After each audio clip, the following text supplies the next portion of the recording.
Tonight, before you fall asleep, the moon is a little farther away than it was last night.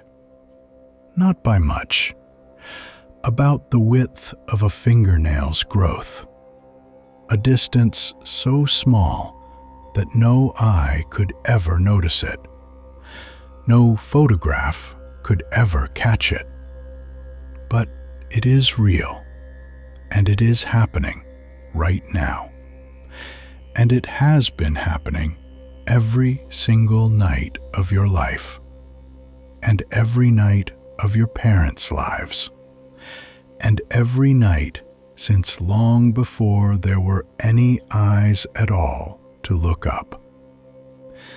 The moon is leaving, slowly, quietly, faithfully, and it is never coming back. We tend to think of the moon as the most permanent thing in the sky, the one companion that has always been there and always will be. But the truth is gentler and stranger than that. The moon has been drifting away from the earth since the day it was born, and it is still drifting now.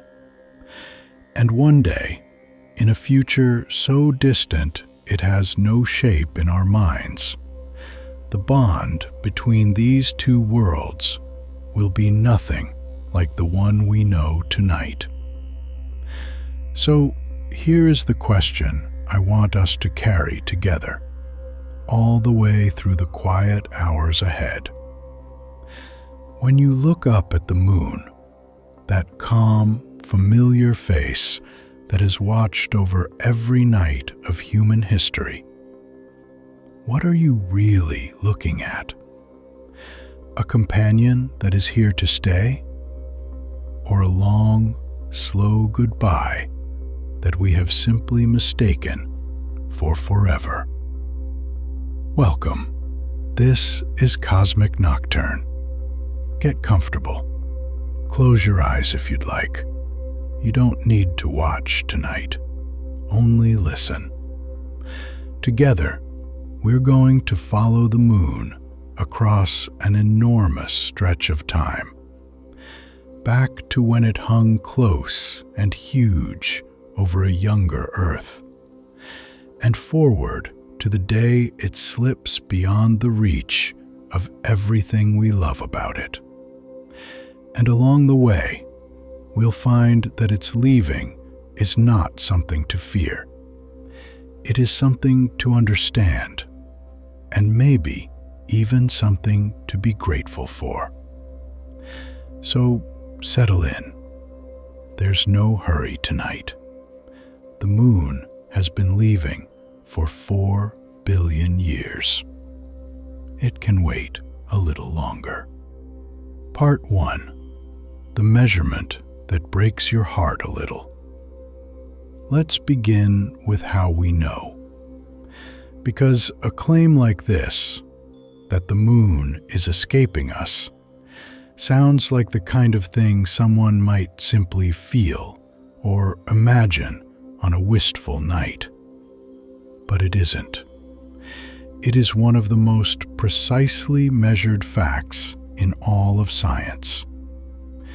We know the moon is leaving the way you know the time on a clock you trust completely. We have watched it go. The number is this. The moon recedes from the Earth at a rate of about 3.5 to 4 centimeters every year, roughly the speed at which your fingernails grow. If you could stand outside time and watch the moon pull away at that pace, you would see nothing at all. It is far too slow for any human sense to register. And yet, across the long ages of the Earth, that tiny annual drift adds up to something vast. Centimeters become meters. Meters become kilometers. Kilometers given enough time, become a different sky entirely. There is something quietly astonishing about the fact that we can measure this at all. Think about what it requires. We are talking about detecting a change of a few centimeters in a distance of nearly 400,000 kilometers. That is like measuring the distance between two cities and noticing that it has changed by the thickness of a sheet of paper. The precision involved is almost tender in its care, as if we loved the moon enough to notice the smallest step it takes away from us. And, in a sense, we do. Because the way we measure this distance is one of the most beautiful experiments humanity has ever performed. We send a beam of light to the moon, and we wait for it to come back. It works like this. On a clear night, at a small number of observatories around the world, astronomers point a telescope at the moon and fire a pulse of laser light directly at its surface. That light crosses the entire gulf between the Earth and the moon, the same gulf the Apollo astronauts spent 3 days crossing, in about 1¼ seconds. It strikes a specific spot on the lunar surface, and a tiny fraction of it bounces straight back, retracing its path across all that emptiness, and returns to the very same telescope that sent it. The whole round trip takes around 2½ seconds. And here is the exquisite part. By measuring the time of that journey, the time it takes light to go to the moon and come home again, with almost unimaginable precision, we can calculate the distance to the moon down to a matter of centimeters. We do this again and again, year after year, decade after decade. And when we line up all those measurements, the pattern is unmistakable. Every year, the light takes just a tiny bit longer to come back. Every year, the moon is a little farther away. The departure is written in light, and the light does not lie. I find something almost unbearably gentle in this image. Every so often, on a quiet night, we reach out across the dark with a thread of light, and we touch the moon just to see how far it has gone. And every time, it has gone a little farther. We are, in the most literal way, keeping in touch with something that is leaving, measuring the growing distance between us not with sorrow, but with patience and care and a kind of love. And consider how small the signal is that comes back.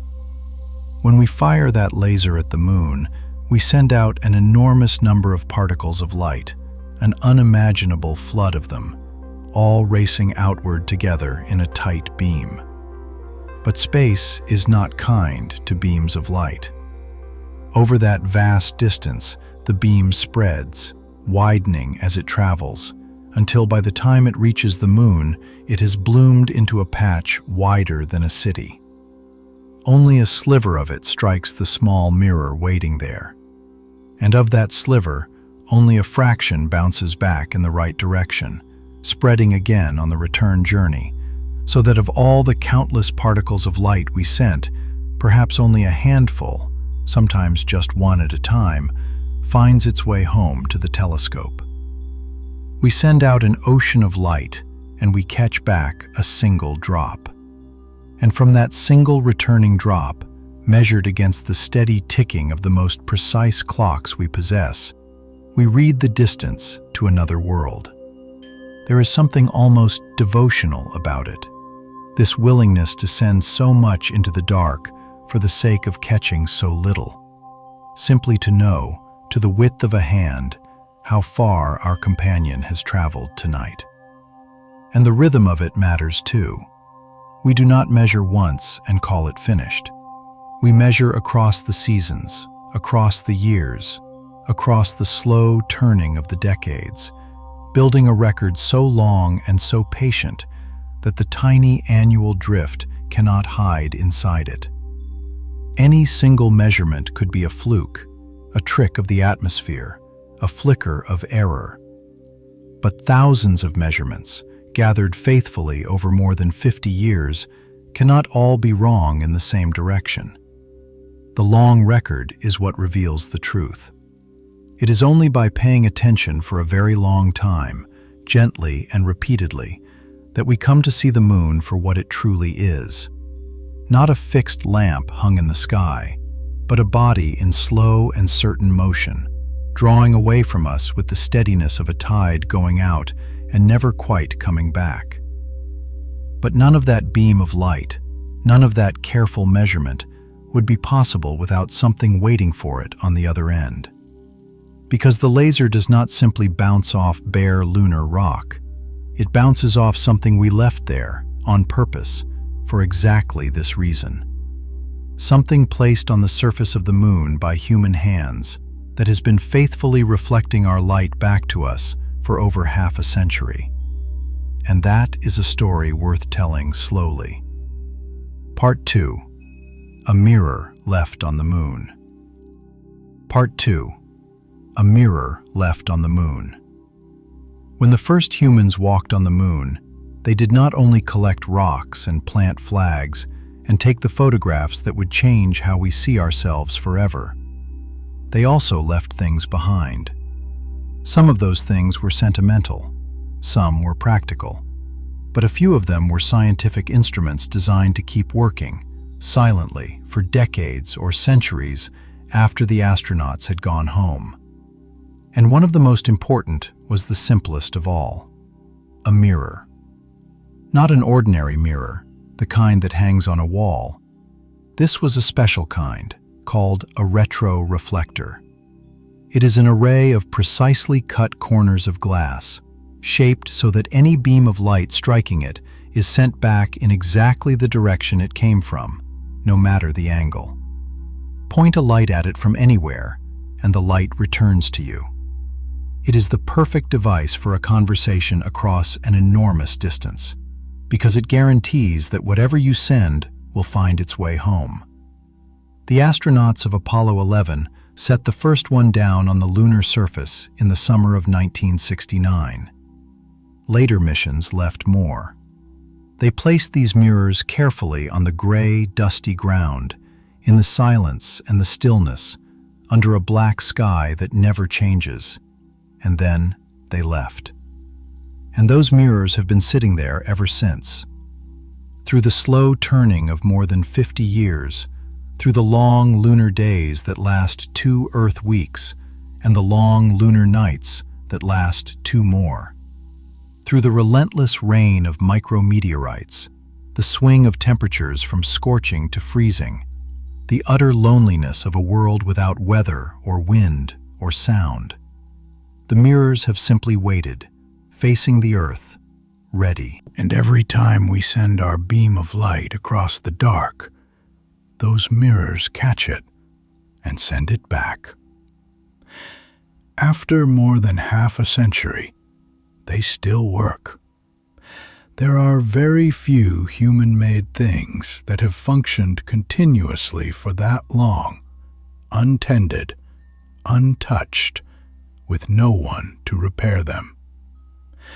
But these small mirrors on the moon have never stopped doing their one quiet job, receiving our light and returning it faithfully across all that distance, again and again and again. Think about what that means for a moment as you lie there in the dark. There is a place on the moon, several places in fact, where pieces of human intention are sitting on the surface of another world, waiting patiently to answer when we call. We send out a pulse of light. It travels for over a second through absolute emptiness. It lands on a mirror left by people who, many of them, are no longer alive. And the light comes back to us, carrying with it the precise measurement of how far the moon has drifted since the last time we asked. The dead astronauts left us a way to keep measuring the departure. They left us a way to keep listening long after they were gone. And what those mirrors have told us across all these years is consistent and clear and a little melancholy. The moon is moving away, steadily, without pause, without exception. The mirrors confirm it every time. We built the most precise long-distance relationship in human history, a bridge of light between two worlds. And the first thing that bridge taught us is that the gap it spans is slowly, surely, growing wider. There is one more thing about those mirrors that I cannot stop thinking about. They require nothing from us. They have no batteries to die, no electronics to fail, no moving parts to wear away. They are simply shaped glass, passive, patient, perfect. They will keep working, not for decades, but for ages, long after the last person who remembers the missions has gone, long after the names of the astronauts have faded from common memory. If some distant future traveler were ever to visit those landing sites, they would find the mirrors still there, still facing the Earth, still ready to answer any beam of light that happened to find them.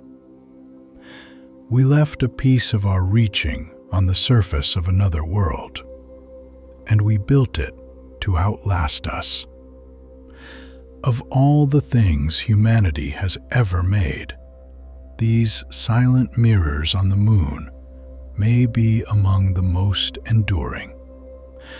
A small, faithful proof that we were here, and that we looked up, and that we cared enough to measure the distance to the thing we loved. And so the act of measuring becomes something more than science. It becomes a kind of tending. Imagine a lighthouse keeper who, every clear night, sends a signal out to a ship that is slowly sailing away over the horizon. Not to call it back, for it cannot be called back, but simply to stay in contact for as long as contact is possible, to mark the widening distance with a faithful pulse of light. That is what we do with the moon. We cannot stop it leaving.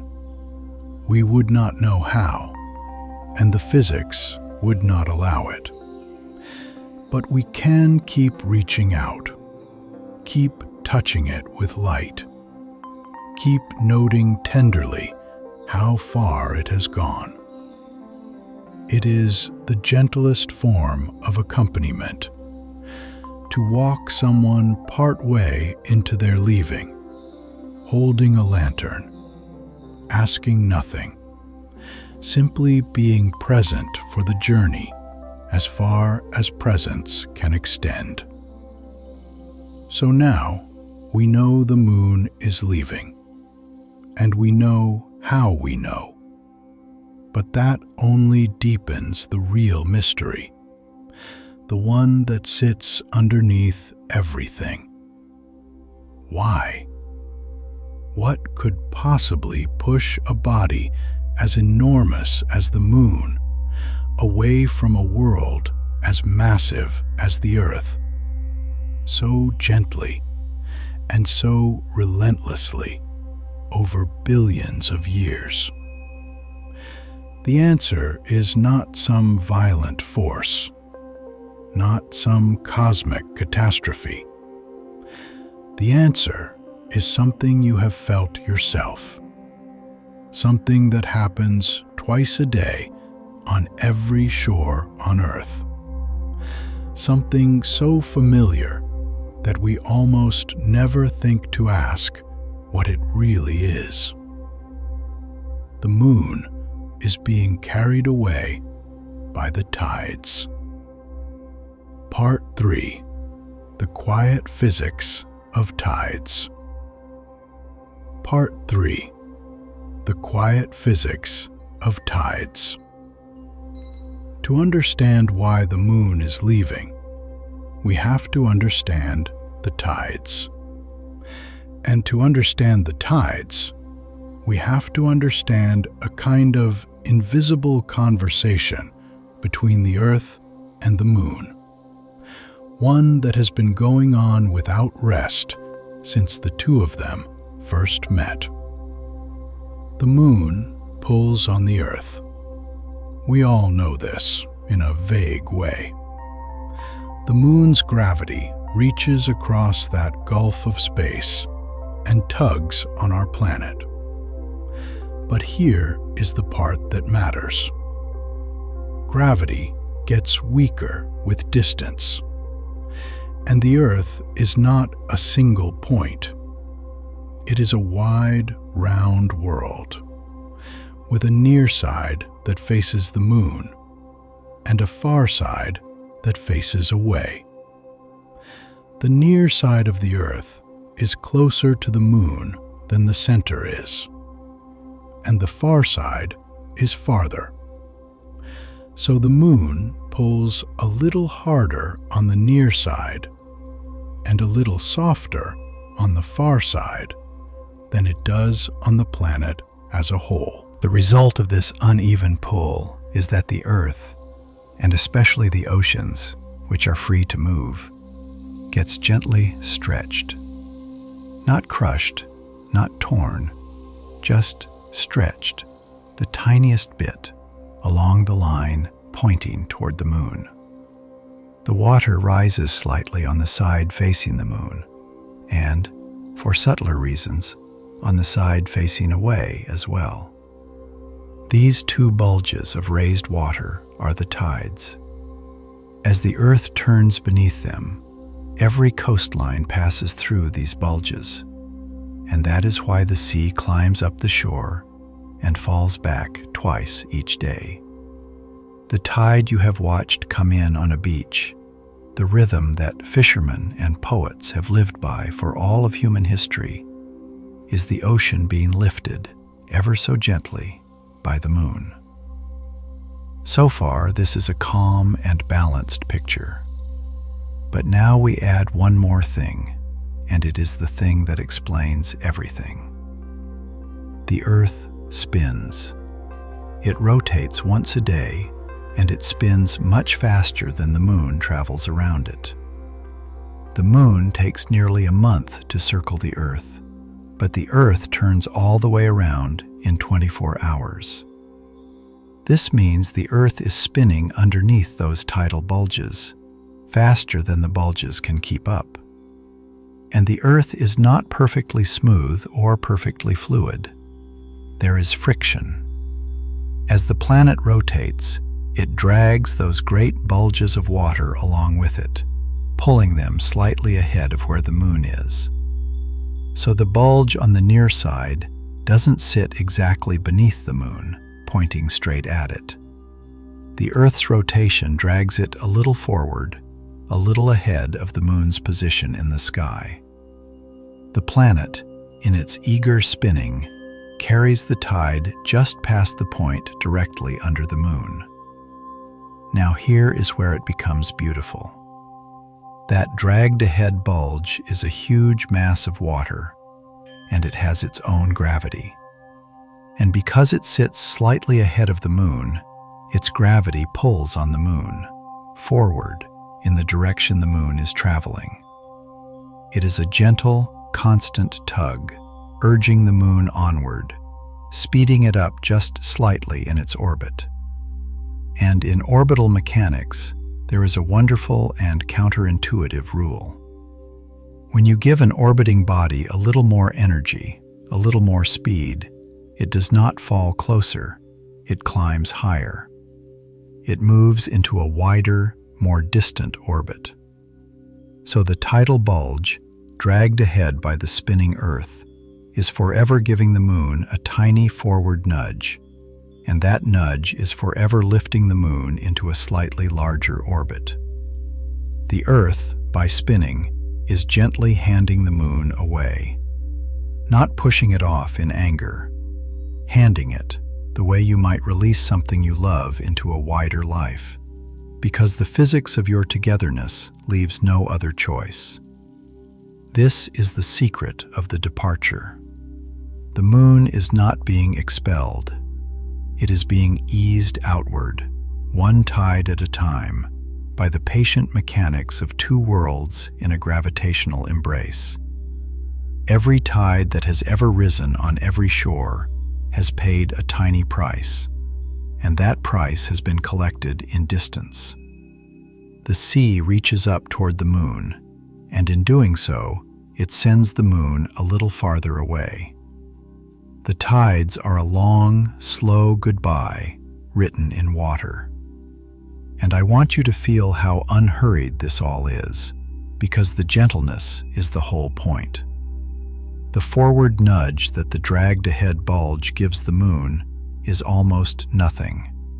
A whisper of a pull, a feather's weight of encouragement, repeated with every turn of the Earth.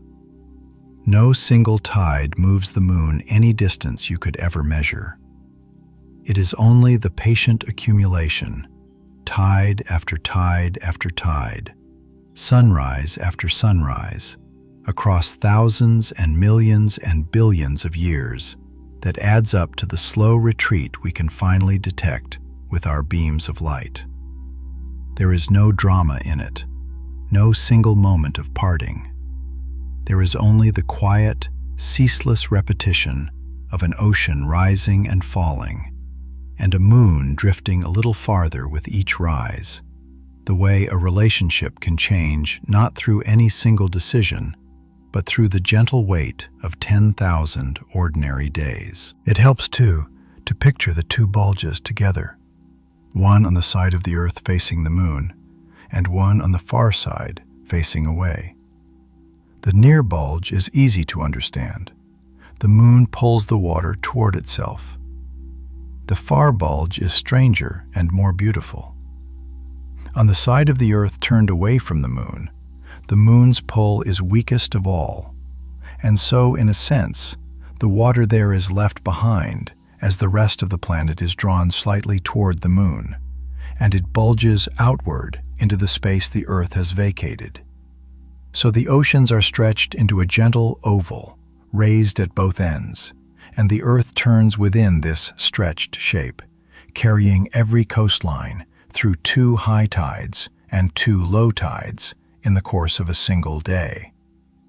The rhythm you have felt at the edge of the sea, in and out, twice a day, as dependable as breathing, is the signature of this stretching, the direct and intimate touch of the moon upon the body of the Earth. The tide is the moon made tangible, the one place where you can stand and watch our distant companion physically move the world beneath your feet. So now we understand the cost on the moon's side of the bargain. It climbs outward, gaining energy, drifting away. But the universe keeps perfect accounts, and that energy must be paid for from somewhere. If the moon is gaining energy and climbing into a wider orbit, that energy has to come from somewhere. It is not created out of nothing. And the place it comes from is the Earth's own spin. The same friction that drags the tidal bulge forward is, very slowly, putting the brakes on the Earth itself. Which means that as the moon drifts away, our days are growing longer. Part 4. The day is growing longer. Part 4. The day is growing longer. Here is something to sit with quietly. The day was not always 24 hours long, and it will not always be 24 hours long. The length of a day on Earth is changing, slowly, imperceptibly, but unmistakably, and it is changing because of the very same process that is carrying the moon away. We saw in the last part that the moon climbs into a wider orbit by gaining energy from the Earth's rotation. There is a principle in physics, one of the deepest and most reliable we know, called the conservation of angular momentum. In simple terms, it means that the total amount of spin in a closed system cannot be created or destroyed, only moved around, traded, passed from one part to another. The Earth and the moon together form such a system. And so as the moon gains orbital momentum and drifts outward, the Earth must lose an equal amount of rotational momentum. It must spin a little slower. So that is the bargain, the quiet exchange at the heart of this entire story. The Earth gives up a fraction of its spin, and the moon takes that gift and uses it to climb away. The day lengthens and the moon recedes. They are two faces of a single trade. Every year that the moon moves 3 or 4 centimeters farther out, the Earth's rotation slows by a vanishingly small amount, and the day grows by a tiny sliver of time. How tiny? The day lengthens by roughly 0.002 of a second every 100 years. That is so small, it sounds like nothing. In a human lifetime, the change is utterly undetectable. The day you were born and the day you will die are, for all practical purposes, exactly the same length. But stretch this across the deep time of the Earth, across hundreds of millions and billions of years, and it becomes one of the most profound facts about our world. The Earth is winding down, like a vast spinning top that has been turning for 4.5 billion years and is, ever so gradually, beginning to tire. And this gives us something remarkable, a way to look into the past. Because if the day has been getting longer, then the day used to be shorter. Long ago, the Earth spun faster and the moon hung closer, and a single day passed in far less time than it does now. We are not guessing at this.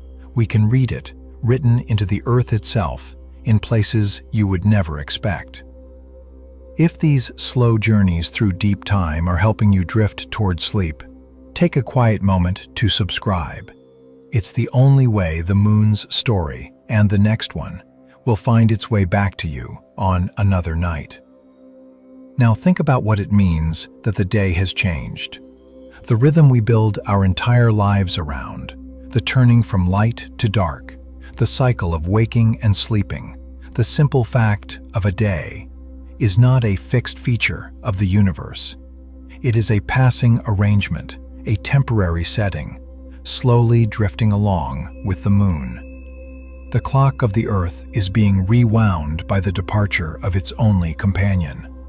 The length of your day is a number that the moon is quietly editing, one tide at a time. And there is a strange intimacy in that.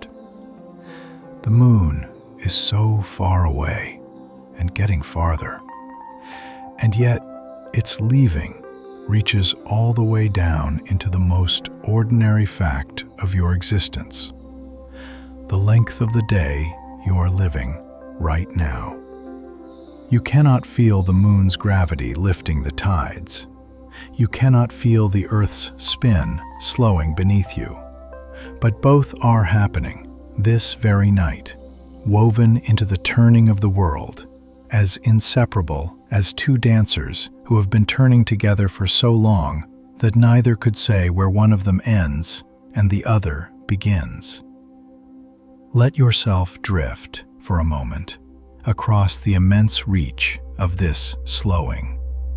The Earth has been turning since before there was a moon at all, and in the beginning it spun in a wild hurry, a day that flickered past in only a handful of hours. And ever since the moon's birth, the great break of the tides has been pressing gently, gently, gently against that spin, stretching the day longer across every age the Earth has known. The day grew as the first oceans formed. It grew as the first living cells appeared. It grew through the long ages when nothing lived on land, through the rise of the great forests, through the time of the giant reptiles, through the slow emergence of the creatures that would one day become us. By the time the first human ever looked up and wondered at the moon, the day had already stretched to very near the 24 hours we know, and it has continued, imperceptibly, to stretch ever since. The day you are living tonight is very slightly longer than the day any human lived 10,000 years ago. The difference is far too small to feel, but it is real, and it is the moon's doing, and it has never once stopped. There is a quiet vertigo in realizing that even time itself, the length of the day, the most basic measure by which we live our lives, is not fixed, but slowly flowing, carried along by the departure of a companion most of us never think about when we glance at a clock. We imagine the day as a given, a constant, the unquestionable frame inside which everything else happens. But it is no such thing. It is a slowly opening hand. It is a number being gently rewritten by the tides, night after night, as the moon climbs away. So we have our picture now. The tides ease the moon outward, the Earth slows in exchange, and the day grows longer as the distance grows wider. It is a slow, balanced, endless trade. But this trade did not begin recently. It has been going on since the moon was born, which means that if we run the whole process backward into the deep past, we arrive somewhere astonishing. A time when the moon was not a distant, gentle disk, but an enormous presence looming over a young and violent Earth. A time when the sky itself was unrecognizable. And that is where we are going next. Because to understand what we are losing, we first have to understand what we once had. Part 5. When the moon was close. Part 5. When the moon was close. If the moon is moving away a few centimeters every year, and it has been doing so for billions of years, then there must have been a time, long ago, when it was dramatically closer than it is tonight. And there was. To travel back to it, we have to let go of almost everything familiar about the world, because the early Earth and the early moon belonged to a sky that no human has ever seen, and no human ever will. Picture the Earth as it was not long after it formed, more than 4 billion years ago. It was a young, hot, restless world, still glowing in places, wrapped in a thick and toxic atmosphere, with no life of any kind. No plants, no animals, not even the simplest cell. There were no continents as we know them, only oceans of molten and cooling rock, and the first uncertain seas. And hanging over this alien world was the moon. But not the small, calm moon we know. A moon so close that it would have filled the sky. In those distant days, the moon may have been only a fraction of its current distance from the Earth, perhaps as little as a tenth in the very beginning. From the surface of the young Earth, it would have loomed enormous, a vast and detailed disk many times wider than the moon we see, dominating the heavens, impossible to ignore. Its surface, freshly formed and still scarred with the fire of its birth, would have glowed in the sky with a presence that no later sky could ever match. If anyone had been there to look up, and no one was, they would have seen a companion so large and so near that it must have seemed less like a distant light and more like another world hanging just overhead, close enough to touch. And it is still going. The softening is not finished. It will never be finished. The moon that watches over you tonight is still drawing back, still calming, still drifting toward an even greater distance and an even gentler presence in the skies of the deep future. We are simply privileged to live in this particular chapter, the one where the moon is close enough to be a true and luminous companion, and far enough to be a peaceful one. And the Earth, remarkably, still remembers it. Because the rhythm of those ancient days and tides was recorded faithfully in stone, and we have learned how to read it.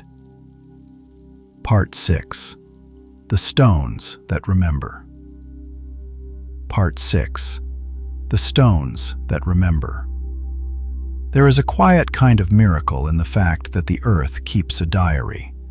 Not in words, of course, but in layers, in the slow accumulation of sand and mud and the patient growth of living things, laid down day by day and season by season across unimaginable spans of time, and then pressed into rock and preserved. And hidden in some of those ancient records is the signature of the moon as it was long ago, the proof, written in stone, that the days were once shorter and the moon once closer. Consider the tides. In certain places, ancient tidal flats laid down thin layers of sediment with each rising and falling of the sea. Thicker layers when the tides ran strong, thinner layers when they ran weak, in cycles that repeated with the rhythm of the tides and the months. When these layers turned to rock and survived across hundreds of millions of years, they became a frozen record of that ancient rhythm. By counting and measuring these delicate bands, by reading the spacing of the lines the way you might read the rings of a tree, geologists can reconstruct how many days there were in a month and how many days there were in a year in the deep past. And the answer they find is exactly what the slowing Earth predicts. Hundreds of millions of years ago, there were more days in a year than there are now. Not because the year was longer, the Earth's journey around the sun has stayed much the same, but because the days were shorter, so more of them fit into each circuit. The rocks remember a time when the Earth spun faster, and the day was perhaps 21 or 22 hours long, and they have kept that memory safe across an ocean of time, waiting for someone to come and read it. There are other diarists, too. Certain corals, as they grow, lay down fine daily bands, like the faint lines in a fingernail, and slightly different markings with the passing seasons. In very old fossil corals, by counting the daily bands between the seasonal marks, scientists have counted the number of days in a year as it was when those corals were alive, hundreds of millions of years ago. And again, the count comes out higher than 365. More days, shorter days, a faster Earth, a closer moon. The living coral, going about its slow business on some ancient seafloor, was unknowingly keeping a record of the length of the day, and that record has outlasted everything else about its world. I find this almost overwhelming when I let it settle. The departure of the moon is not only written in the light we bounce off mirrors tonight. It is written in the bones of the planet itself, in layers of stone and the skeletons of creatures dead for hundreds of millions of years. The Earth has been keeping a record of its companion's slow retreat the entire time, without intending to, simply by living and growing and laying down its days one after another. And we, arriving so late in the story, have learned to open that record and read it, to hear the planet whisper that, yes, the days really were shorter once, the moon really was closer, the goodbye really has been going on this long. There is a tenderness in a world that remembers. The Earth holds on to the closeness it once had with the moon, the way we hold on to the memory of someone who has slowly grown distant, not in sorrow exactly, but in a quiet keeping, a refusal to let the old intimacy be entirely lost. The stones remember when the moon was near, and because of them, so can we. And because the moon was so close, its pull on the Earth was far stronger than it is now. The tides in those ancient seas were not the gentle rise and fall we know. They were monstrous. Colossal walls of water that surged across the young coastlines, driven by a moon whose gravity gripped the oceans with a force many times greater than today. The shores of the early Earth were drowned and revealed again by tides of a violence we can barely imagine. Twice in every short and frantic day.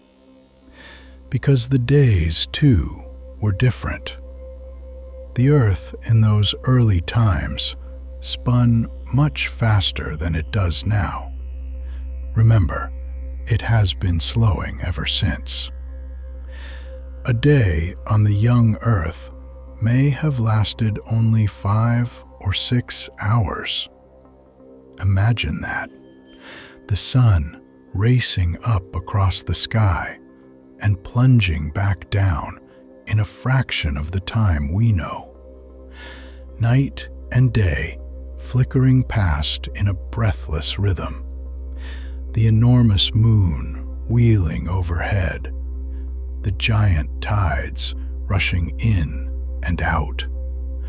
The whole world turning in a frantic, youthful hurry.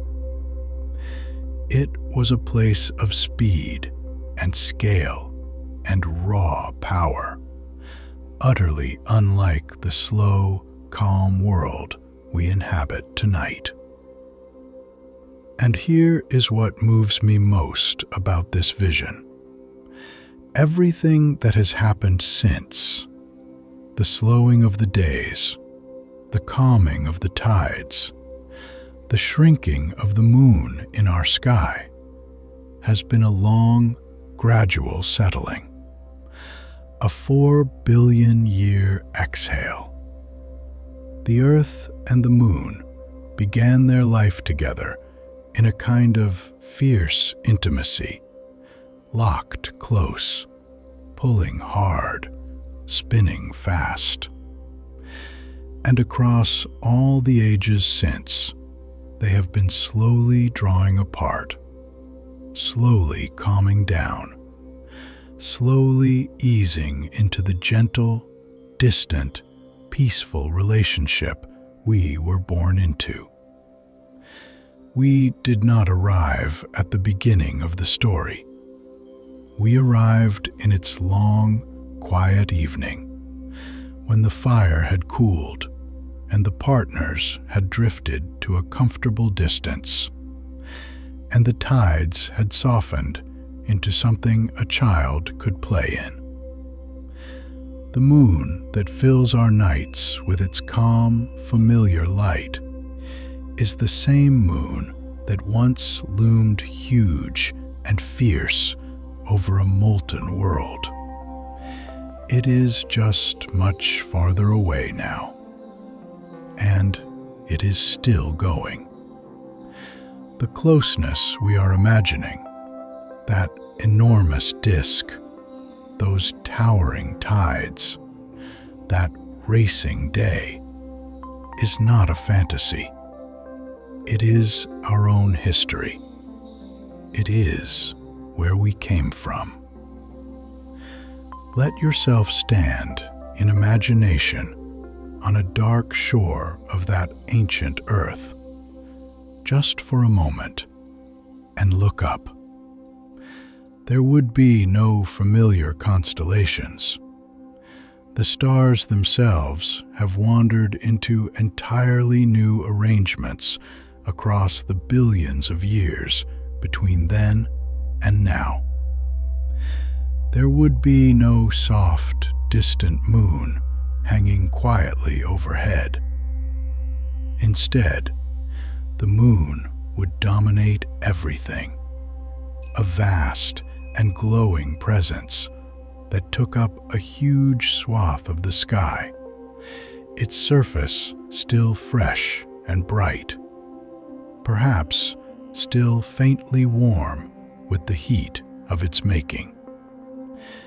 It would move visibly faster across the heavens because it orbited so much more closely, and the light it cast over that primeval landscape would be many times brighter than the gentle moonlight we know. A flood of pale radiance pouring down over the steaming seas and the bare volcanic rock. Bright enough, perhaps, to read by, if there had been anything to read or anyone to read it. And the sound. We always imagine the past in silence, but that ancient world would have roared. The colossal tides, driven by the near moon, would not have whispered up the shore the way our tides do. They would have surged inland in great rushing walls, then drained away again in a matter of a few short hours, scouring the early continents, churning the young oceans in a relentless, thunderous rhythm that never paused. The whole planet was alive with motion and energy and heat, turning frantically beneath an enormous moon, drowning and emerging twice in every brief day. It was magnificent, and it was violent, and it was utterly unlike the deep, gentle peace of the night you are resting in now. And the most beautiful thing of all is that everything between that world and this one has been a single, continuous softening. There was no moment when the fierce young earth became the calm old earth. There was only the slow, ceaseless work of the tides, easing the moon outward, inch by inch, calming the seas, lengthening the days, dimming and shrinking the moon in the sky, across a span of time so vast it dissolves the imagination. We are not living at the beginning of the story, in the fire and the fury. We arrived in its long, quiet evening, when the partners had drifted to a comfortable distance, and the tides had softened into something a child could wade in, and the moon had pulled back into the small, serene, faraway disk that has lulled every human generation to sleep. And think about how patient this kind of remembering is. The creatures that laid down these records had no idea they were doing it. The tiny organisms building their banded reefs were simply living, growing a little each day, responding to the light and the warmth and the pull of the tides exactly as their nature demanded. The grains of sediment settling on an ancient tidal flat were simply obeying the physics of water and gravity. None of it was meant to be a message. None of it was meant to last. And yet, by the sheer accumulation of ordinary days faithfully recorded, these humble things preserved a truth across hundreds of millions of years that no human, no civilization, no monument could have hoped to keep. The precise rhythm of a world that no longer exists. The heartbeat of an earth that turned faster beneath a closer moon. I find in this a strange consolation. We tend to think that for something to be remembered, someone must deliberately set out to record it. But the universe remembers in a deeper and humbler way than that. It remembers in the shape of things, in the patterns laid down by the simple act of existing. The moon's old closeness was never written in any book or carved into any tablet, and yet it was never truly lost, because it was woven into the very growth of living things and the very layering of the rock. The past leaves its fingerprints everywhere, quietly, without intending to, simply by having happened. And if you know how to look, if you learn the gentle art of reading stone and shell and coral, you can hear an ancient world still whispering the truth of itself across an almost unimaginable gulf of time. So, the departure of the moon turns out to be one of the best documented love stories in the history of the planet. It is recorded in the light we bounce off mirrors tonight. It is recorded in the slowing of the day. It is recorded in the bones of the earth, in the skeletons of creatures dead for ages beyond counting, in the delicate banded stone of vanished shores. From every direction, across every kind of evidence, the same quiet truth keeps emerging. The moon was closer once. The days were shorter once. The goodbye is real, and it is old, and it has been faithfully kept by a world that, in its own wordless way, has never stopped remembering when its companion was near. But the moon's slow retreat is not only a story about the past we can recover from stone. It is also a story about something precious and fragile in our own brief moment. Something happening in the sky right now that will not always be possible. A gift of cosmic timing that we were extraordinarily lucky to be born in time to witness. Part 7. The Coincidence in the Sky. Part 7. The Coincidence in the Sky.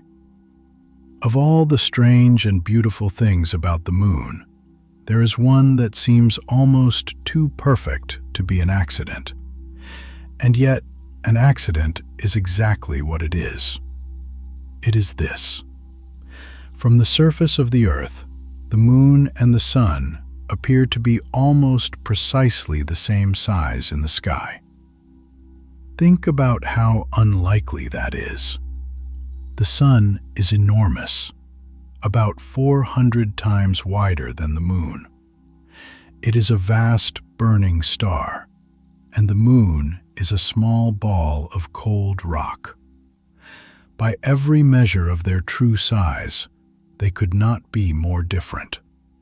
And yet, when we look up at them, they appear as two disks of almost exactly the same width, hanging in the same sky. How can this be? Because of distance. The sun is also about 400 times farther away from us than the moon is. And so the two effects almost perfectly cancel out.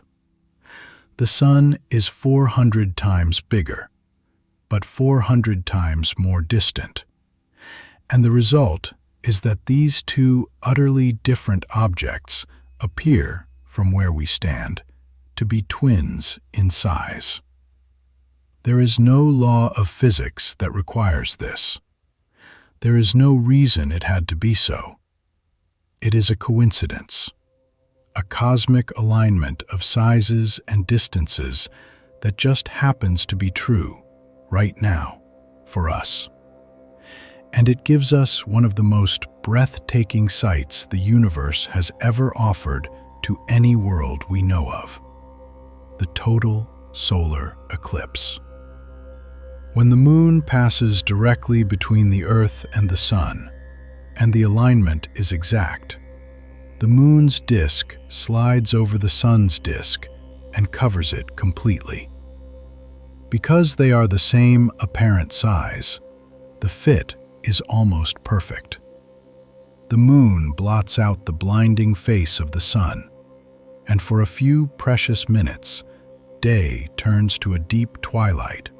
The temperature drops, the birds fall silent, the stars come out in the middle of the afternoon, and around the black circle of the hidden sun, there appears the corona, the sun's faint, pearly outer atmosphere, a halo of soft light streaming out into space, normally invisible, revealed only in these rare moments of perfect shadow. People who have witnessed a total solar eclipse often describe it as one of the most profound experiences of their lives. Not a clever trick of the sky, but something that reaches into a place beyond words. A sudden, visceral sense of the vastness and the order and the strangeness of the cosmos, made visible for a few minutes over their own heads. And it is possible only because the moon happens, right now, to be exactly the right size and exactly the right distance to cover the sun so precisely. But you already know, because of everything we have said tonight, that this perfect fit is not a permanent feature of the world. The moon is leaving. It is a little farther away every year, and as it recedes, its disk in our sky grows slightly smaller. Tonight, the moon is still large enough just to cover the sun completely when the alignment is right. But it has not always been so generously sized in our sky, and it will not always be. We are living inside a narrow window of cosmic time in which the sizes match. Before this era, the moon was too large, and it more than covered the sun. After this era, it will be too small, and it will no longer be able to cover the sun at all. We happen to be alive in the brief age when the fit is near perfect, when the coincidence holds. And I want to dwell on just how extraordinary this coincidence is, because the more you turn it over, the stranger and lovelier it becomes. There is no reason in the laws of physics that a planet's moon should appear the same size as its sun. It is not a requirement of anything. The other worlds of our solar system have moons of every size, near and far, and none of them enjoys this precise and perfect matching.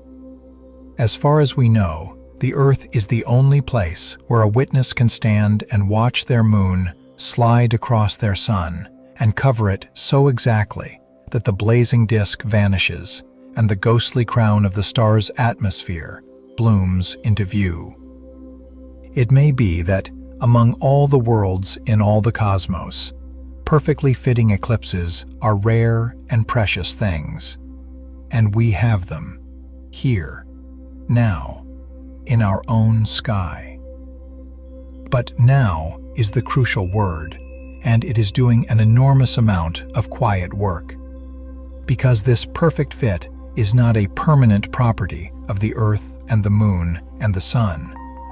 It is a fleeting alignment that happens to be true during the particular sliver of cosmic time in which we find ourselves alive. The moon has been slowly shrinking in our sky for billions of years, and it will keep shrinking for billions more. There was a long age deep in the past when the moon loomed larger than the sun and more than covered it, smothering the corona, allowing no perfect ring of revelation. And there will come a long age deep in the future when the moon will be too small and too distant to cover the sun at all. Between those two ages lies a window, the narrow, golden window of perfect eclipses, and we, by the sheerest accident of timing, were born inside it. Think of how unlikely that is as a piece of personal luck. Out of all the 4.5 billion years the Earth has already lived, and all the billions more it may yet live, you happened to arrive during the relatively brief chapter in which the most sublime spectacle the sky can offer is possible. You could have been born too early, when the moon was too large. You could have been born too late, when the moon had drifted too far. Instead, you were born now, in the age of the perfect eclipse, in the age when a thread of light can still be sent to a mirror on the moon, in the age when the moon is close enough to be a luminous companion and far enough to be a peaceful one. We live in so many ways in a kind of gentle golden hour of the Earth and the moon. And like all golden hours, it is beautiful precisely because it is passing. Which means that the total solar eclipse is not only beautiful, it is fleeting on the grandest of scales. It is a gift of timing handed to whatever creatures happened to be looking up during this particular chapter of the long farewell. And like all gifts of timing, it will one day be withdrawn. Part 8. The eclipses will end. Part 8.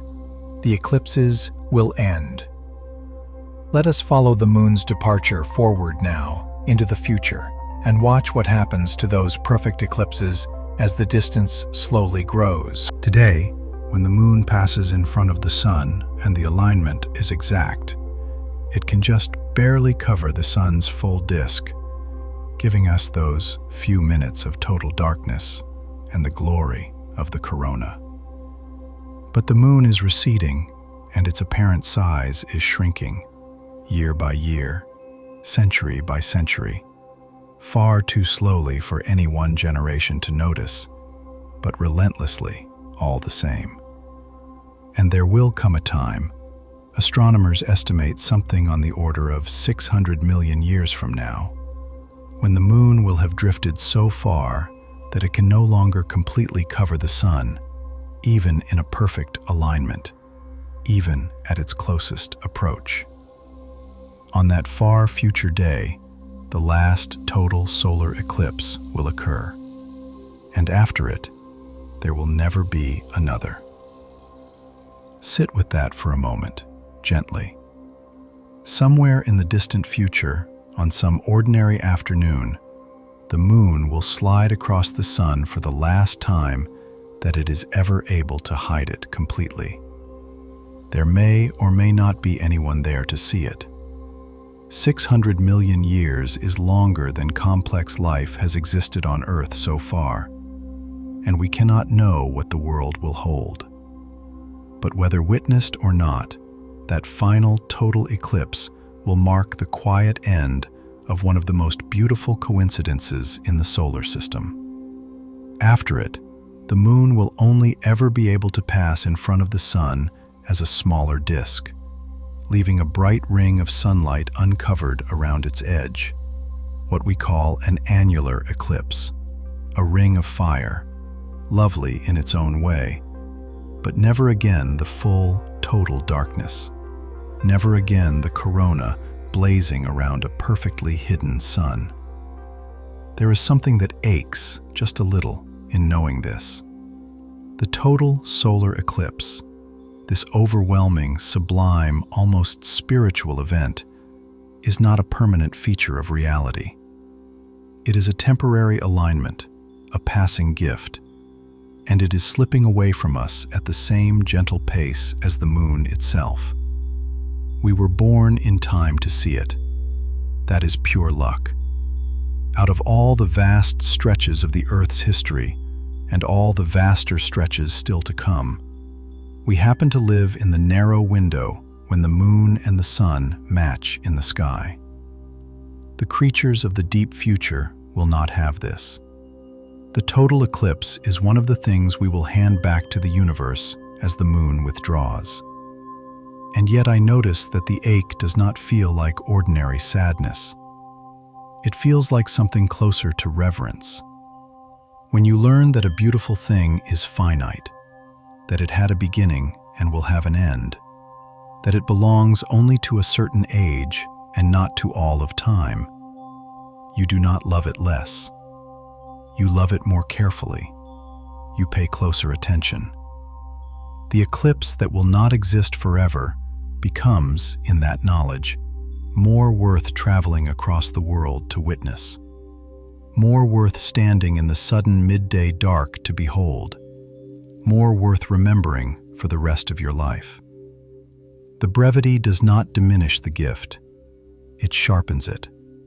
It presses the gift into your hands and says gently, "This is yours for a while, and not forever.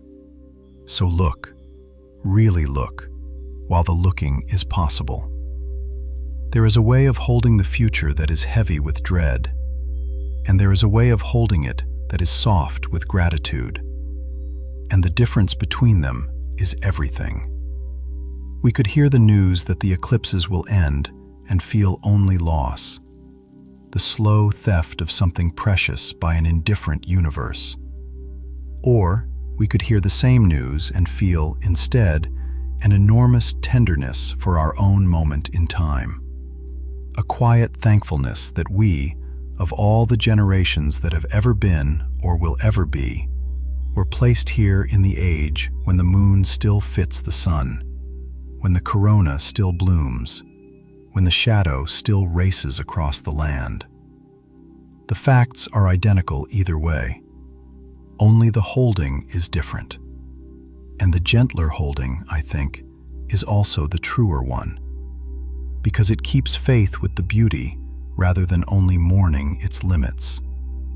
And yet, and this is the heart of it, the gentle turn I want you to carry into sleep. The fact that something is temporary does not make it less precious. It makes it more.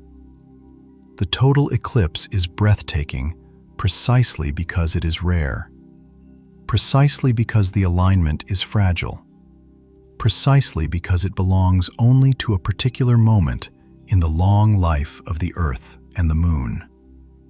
A thing that lasts forever can be taken for granted. A thing that is leaving asks to be cherished. The eclipse is beautiful in part because it is going. And this is the first answer, I think, to the question we have been carrying since the very beginning of the night. The question of whether the moon is a companion or a goodbye. Because here we see that it is both at once, and that the two are not in conflict. The moon gives us the eclipse and takes it away in the same slow motion. It is present and departing in a single gesture. To love the moon is to love something that is leaving, and to find that the leaving, somehow, makes the loving deeper. We have looked at what the moon's departure will cost us in the sky. But the moon is not only a sight to be seen, it is also a presence we feel without knowing it. And one of the strangest features of that presence is that, even as it leaves, the moon never turns its face away from us. In all the time it has been drifting outward, it has kept one side forever toward the earth, like someone backing slowly out of a room while keeping their eyes on the person they are leaving. To understand why, we have to return to the tides, but this time to what the tides did to the moon itself. Part 9. The Face That Never Turns Away.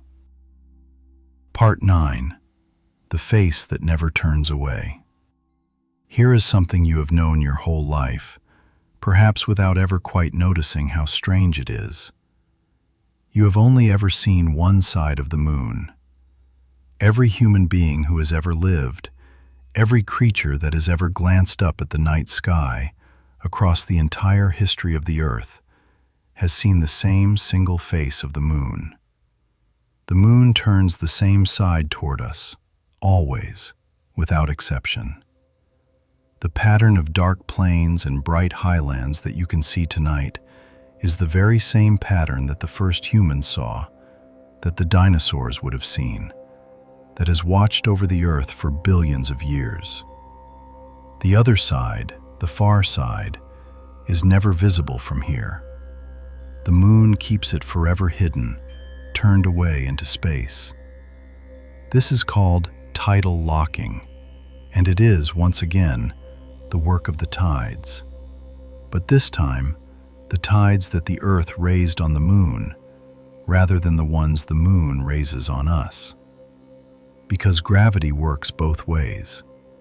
Just as the moon stretches the earth and raises tidal bulges in our oceans, the earth, far more massive, stretches the moon and raised great bulges in its body back when the moon was young and closer and more pliable. And just as the earth's tides have acted as a brake on the moon's orbit, the earth's powerful pull on the moon's bulges acted as a brake on the moon's spin. Long ago, the moon almost certainly rotated more quickly, turning on its axis the way the earth does, showing all of its faces to us in turn. But the earth's relentless gravity gripped the moon's tidal bulges and slowed its rotation, century after century, until at last the moon's spin settled into perfect step with its orbit. Now the moon rotates exactly once for every single trip it makes around the earth. And the consequence of that perfect match is that the same side always faces us. The moon turned, slowed, and finally stilled, until it came to rest, gazing eternally back at the world it circles.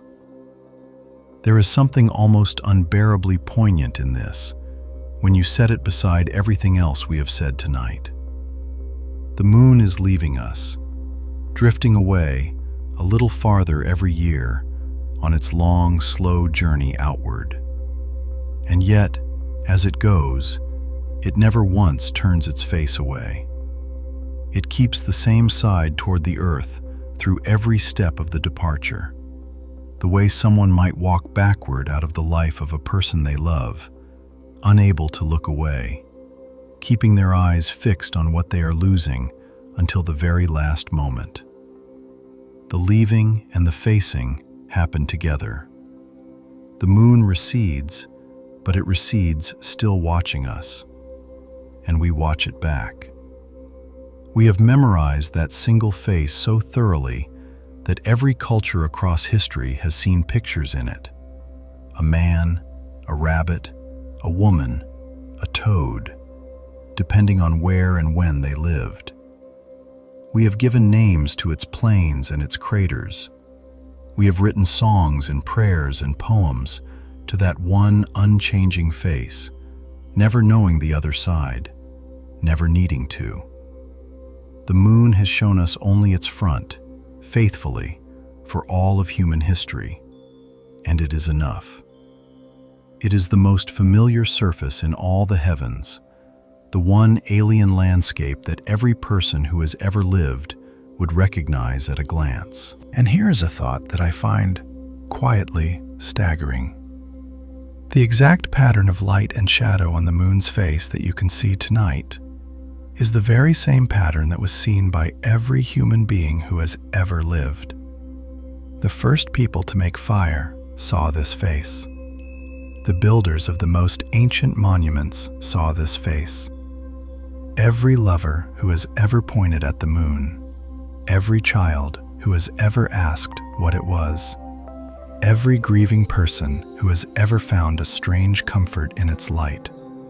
They all saw exactly what you can see tonight.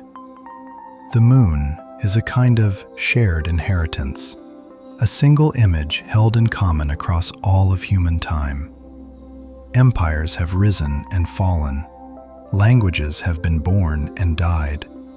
The whole drama of our species has played out beneath it, and through all of it, the moon has held the same face steady toward the earth, the same calm, familiar countenance, asking nothing, changing nothing, simply being there, the one constant witness above a world of ceaseless change. There is a loyalty in it that almost defies belief, when you remember that all the while it has been leaving. We might expect a departing thing to grow distant in spirit as well as in distance, to turn away, to grow cold, to begin facing the direction it is heading. But the moon does the opposite. It walks backward into its leaving, eyes fixed on us the entire way. The same physics that drives it from us is the very physics that keeps it facing us. The tides that push it outward are the tides that locked its gaze in place. So the leaving and the loyalty are not opposites. They are the same thing, seen from two sides. The moon recedes, and the moon keeps faith, and it cannot do the one without the other. It is, perhaps, the most constant companion the earth could ever have asked for. One that will keep looking back at us for as long as it endures, no matter how far the long farewell carries it. But there is, of course, another side, a whole hidden hemisphere that the moon has kept turned away from the earth for billions of years, that no eye on this planet ever saw, until, within living memory, we finally found a way to look. And what we found there was not quite what anyone expected. Part 10. The side we were never meant to see. Part 10. The side we were never meant to see. For the entire history of life on Earth, the far side of the moon was a perfect mystery. Not hidden by clouds or distance in the ordinary way, but fundamentally, structurally, unseeable. Turned permanently away by the tidal locking we just spoke of, facing only the empty dark beyond. Every other surface in the visible universe we could at least lay eyes on. But the back of our own nearest companion was sealed off from us, as close as it was, by the simple geometry of its locked rotation. It was the most nearby unknown place in all of existence. People wondered about it, of course. For centuries, the far side of the moon lived in the imagination as a kind of blank canvas onto which all sorts of dreams and fears could be projected. Perhaps it held something different, something secret. Perhaps it was a mirror of the face we knew. No one could say, because no one could see. It was, quite literally, the dark side. Not dark in the sense of sunless, for it receives just as much sunlight as the near side over the course of a lunar day, but dark in the older sense of the word, unknown, unseen, hidden from understanding. And then, within the span of a single human lifetime, that ancient mystery was solved. As soon as we learned to send machines beyond the Earth, one of the first things we did was send them around the moon, to look at last upon the face it had always hidden. And when those first images came back, they revealed a far side that was, in fact, strikingly different from the one we knew. The near side of the moon, the face we have always seen, is marked by great dark plains, vast, smooth expanses of ancient cooled lava that give the familiar moon its pattern of shadowy patches, the features that generations have read as a face or a figure. But the far side has almost none of these. It is a rugged, battered, mountainous land, far more heavily cratered, with scarcely any of the dark, smooth seas that decorate the side we know. The two hemispheres of the moon are like two different worlds wearing the same name. The face it shows us is calm and patterned and familiar. The face it hides is wild, ancient, and scarred. Why the two sides differ so much is a question scientists are still working to fully answer. It likely has to do with differences in the thickness of the moon's crust between the near and far sides, shaped by the long-ago history of how the moon formed and cooled. But beyond the science, there is something quietly moving in the very fact of it. For all those billions of years, the moon kept its calmer, gentler face toward us and turned its rougher, more wounded side away. We knew it only by its serene front, never suspecting how different the hidden half might be. It is a reminder, perhaps, that even the most familiar companion holds parts of itself we never see. That closeness is not the same as fully knowing, and that there can be whole hidden landscapes even in the things we feel we know best. And now we have seen it. We have mapped that far side, photographed its craters, even landed upon it. The mystery that lasted as long as life itself was answered within a few short decades. But the strangeness remains, that for nearly all of history, our nearest neighbor kept half of itself a secret, simply by the way it turned. The moon is leaving, and the moon kept its face toward us, and the moon hid its other half. All of these are true at once, all of them woven from the same physics of the tides. If you have drifted partway towards sleep already, that is exactly as it should be. There is nothing here you need to stay awake for. But if some quiet part of you would like the next of these journeys to find you on another night, a single tap to subscribe is all it takes. It is the only way the moon's stories know how to come back to you. There is something worth sitting with in this idea of a hidden half, something that reaches beyond the moon and touches the way we know everything we love. We tend to believe that closeness means complete knowledge, that if something is near to us, familiar to us, present in our lives night after night, then surely we must know all of it. But the moon gently corrects that assumption. Here is the body we know better than any other in the heavens, the one whose face we have memorized across all of human history. And for nearly all of that history, fully half of it was utterly unknown to us, turned forever away into the dark. Proximity is not the same as full knowing. The things and the people closest to us still carry hidden hemispheres, sides they keep turned away, depths we never see, no matter how long we have loved them. And that is not a failure of intimacy. It is simply the nature of any real and separate thing, that it always holds more than we can see from where we stand. And perhaps there is even a kind of beauty in the hiddenness. For all those ages, the unseen half of the moon was a place for the human imagination to rest and wonder, a blank space onto which we could pour our dreams and our questions. The mystery itself was a gift in its way, and though we have now seen behind the veil, the moon still holds its enigmas. Why its two faces differ so profoundly, how exactly it came to be, what its slow departure will finally mean.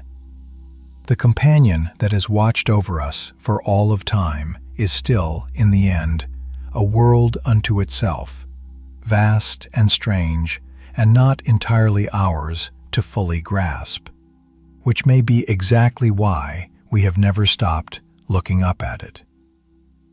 So far we have spoken of the moon as a sight in the sky and a presence we feel through the tides. But the moon does something else for the earth, something we never see and almost never think about, something so quiet and so constant that it is easy to forget it is happening at all. The moon holds us steady. And to understand that, we have to think about something as simple and as precious as the changing of the seasons. Part 11. The Anchor We Cannot Feel. Part 11. The Anchor We Cannot Feel. We take the seasons for granted.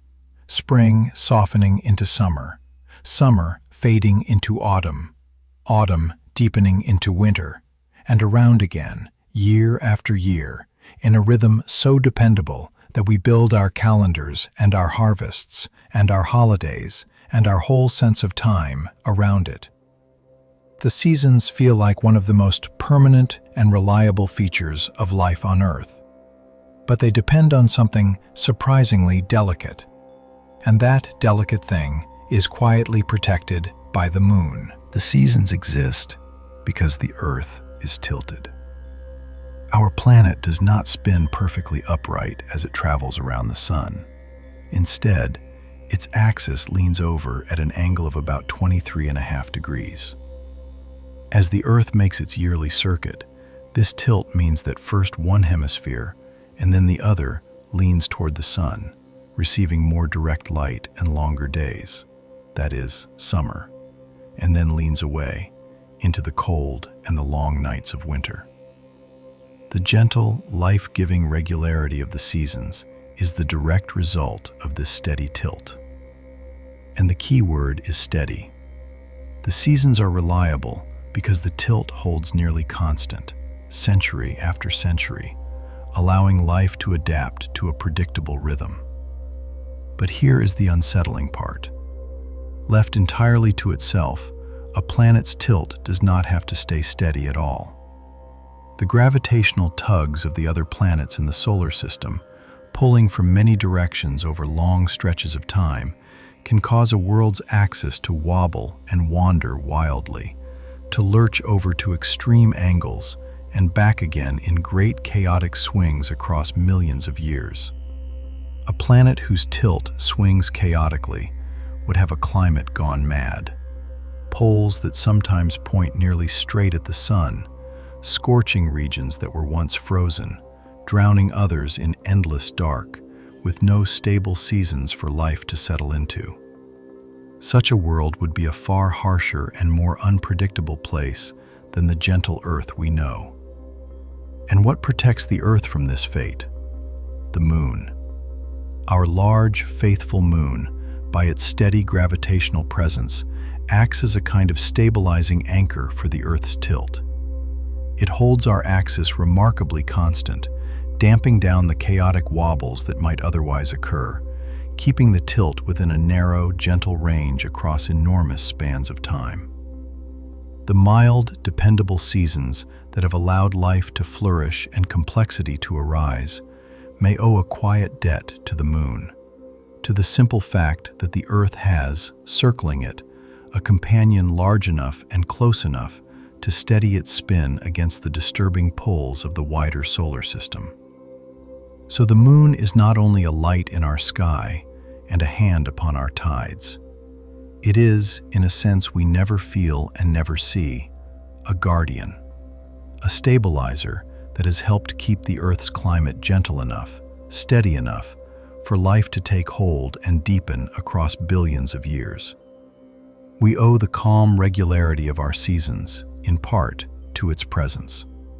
The moon has been holding us steady all along, asking nothing, receiving no thanks, simply being there, large and close enough to keep us from tipping into chaos. And this may be the most quietly moving thing of all, because it is a kindness we never perceive. We feel the warmth of the sun on our skin.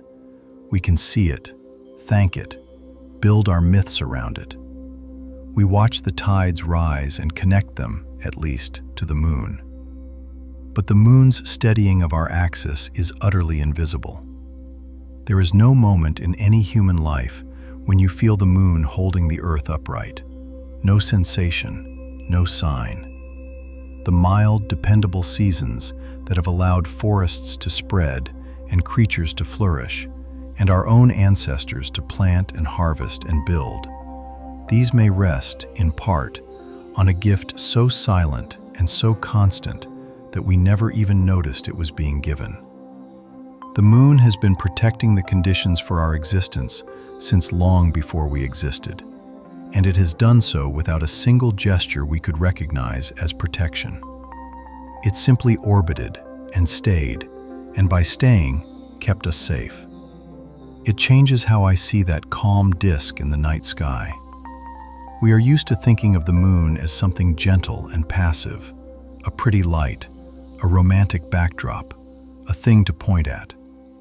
But it has been doing real work all along, holding our world steady against forces that could have made the Earth a far harsher and more chaotic place. The serenity of our seasons, the very stability that let life become complex and curious enough to eventually look up and study the moon in the first place. Some measure of all of that traces back to the faithful presence of our large companion. We may, in a real sense, owe our existence as thinking, wondering beings to the steadying hand of the very moon we are now watching slowly leave. And that, of course, is what gives this part of the story its quiet weight. The Guardian is departing.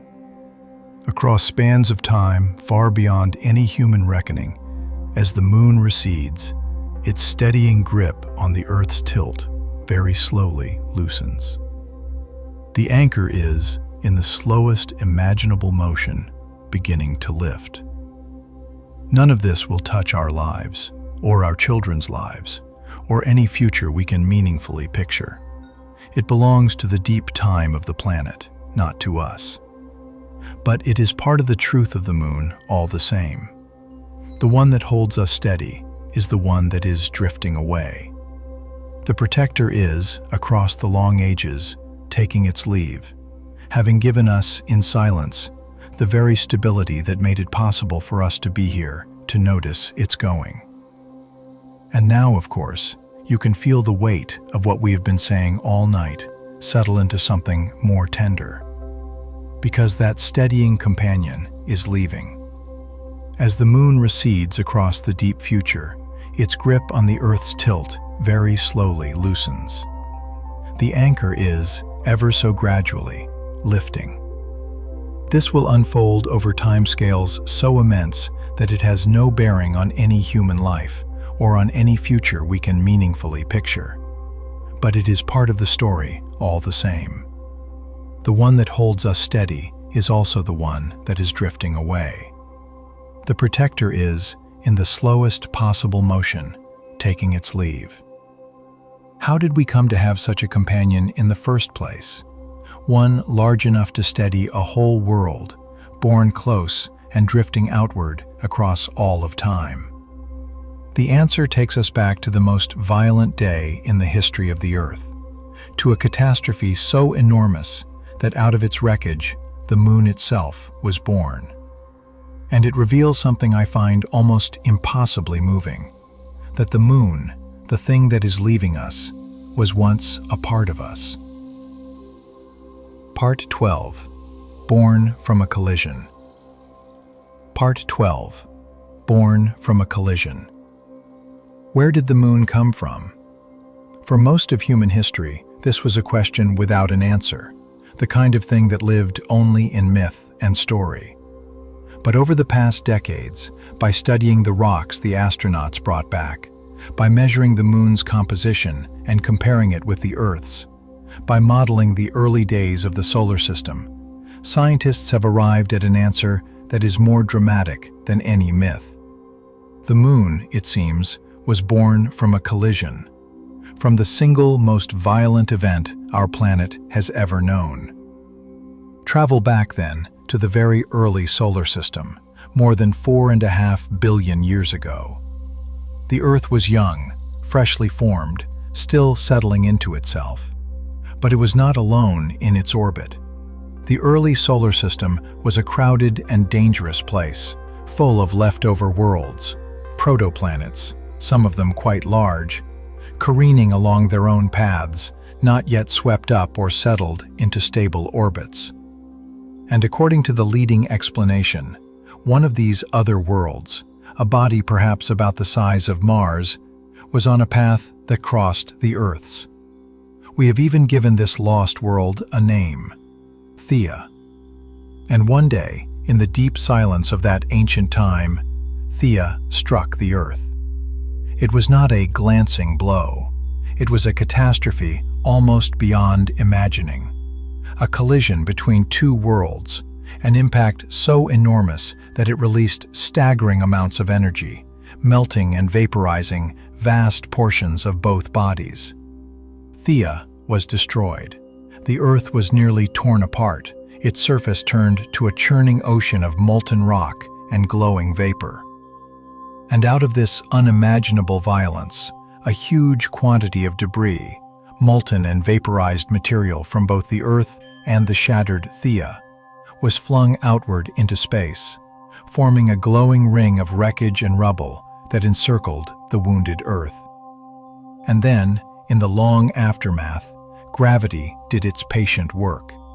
That ring of debris, orbiting the battered Earth, slowly began to gather together, the countless fragments pulling on one another, clumping, merging, coalescing. And from that orbiting wreckage, over a relatively short time, a new world took shape. A round, molten sphere, cooling slowly in the dark, settling into orbit around the planet it had been born from. The Moon. Forged in the most destructive moment of the Earth's existence, assembled from the debris of a collision between our world and another. Let that settle in the quiet. The Moon is not a stranger that wandered in from elsewhere and was captured. The Moon is made, in large part, from the Earth itself, from material blasted off our own young planet in that ancient catastrophe, mingled with the remains of the world that struck us. This is why the rocks of the Moon are so chemically similar to the rocks of the Earth. They share an origin. They are, in the most literal sense, kin. The Moon is a piece of the Earth that was thrown into the sky and never came back down, that gathered itself into a world of its own and has been circling its parent ever since. And here is where the whole night folds together into something I find almost overwhelming. The Moon was born from us in fire and violence 4.5 billion years ago. It was born close, flung off into a tight, low orbit, and from the very first moment of its existence, the tides began their slow work, easing it outward, beginning the long departure that continues this very night. So the Moon has been leaving us since the instant it was born. Its entire existence has been one long, gentle goodbye, begun in the same event that created it. To be born for the Moon was already to begin departing. The companion and the farewell were never two separate things. They were one and the same from the very start. Let that turn over slowly in the quiet. We have spent the whole night speaking of the Moon as something separate from us, a companion, a neighbor, another world. But the truth is more intimate than that.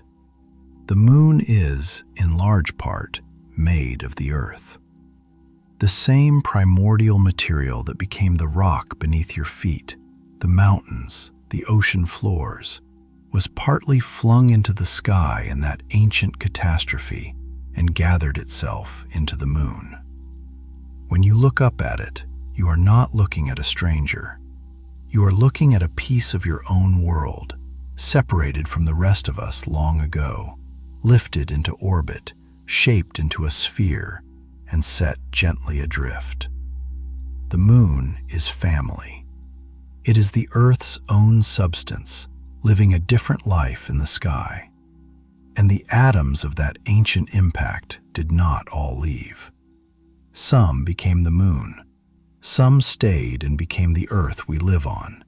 Some, eventually, across the long unfolding of life, became the very substance of living things, and so, in the end, became us. The same catastrophe that made the moon helped shape the world that made you. You and the moon are, in the deepest possible sense, born of the same event, kin from the same fire. The light you are resting in tonight is sunlight reflected off a fragment of your own planet's distant past. So the long farewell takes on a different and gentler meaning. The moon is not an outsider slowly abandoning us. It is a part of ourselves that we have been releasing, slowly, across all of time. Held close at the start, eased outward by the tides, carried farther with every passing age, and yet never truly gone, never out of sight, always keeping its face turned back toward the world it came from.